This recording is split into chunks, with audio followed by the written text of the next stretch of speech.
episode 2. In this video, we're going to talk about how pain works.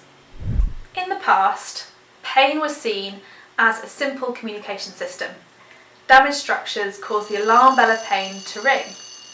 However, scientists have made many discoveries about the pain system and how pain really works. So I'm going to use the example of a security guard in order to explain some of this science in a way that makes sense to most people. This is my security guard. I call her Brenda. You can call your security guard whatever you want.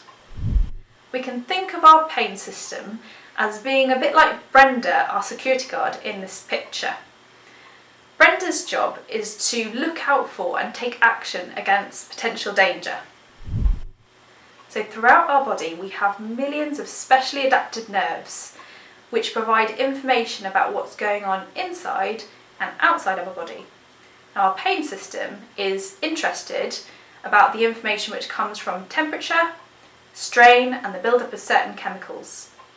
These messages are passed up continuously up through the spinal cord to the brain at an incredible rate of 275 miles per hour. So our pain system is continuously monitoring all of this information, searching for potential danger to take action to avoid.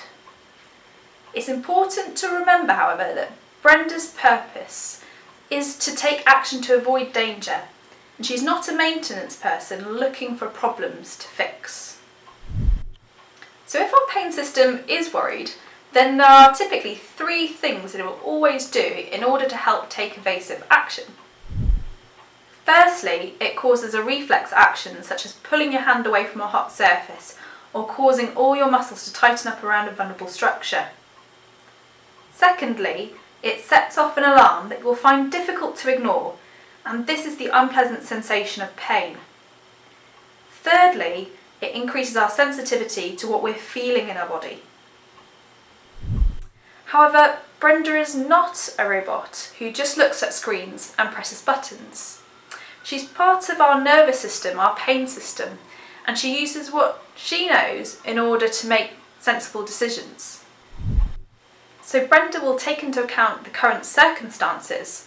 For example, she will pull your hand away from a hot surface, but you'll keep your arm still whilst you're getting an injection from a nurse. So past experience will help us to recognise potential threats, but it will also help us to make predictions about the consequences of our actions in the future, so that we don't touch that hot thing twice. And in this way, our pain system learns and it adapts. Now, although we can all agree that Brenda does an amazing job, she's not perfect. And this is because she can only act on what she thinks she knows and what she thinks she's been told. Take a moment to look at these examples where pain doesn't work in a way that we would expect it to.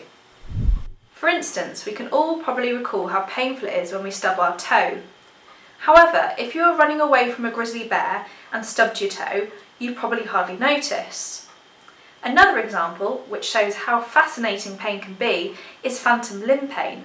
This is a phenomenon where amputees can actually feel pain in the limb that's no longer there. So it's important to know that the chemicals our pain system uses are the same chemicals that are released when we're stressed, we're ill or we're tired.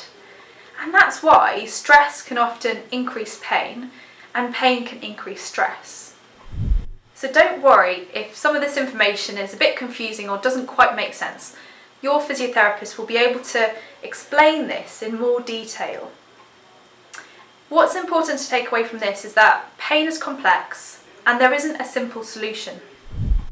So join us in our next video in this series, where we'll talk about how your physiotherapist can help you identify the factors contributing to your problem and how best to tackle them.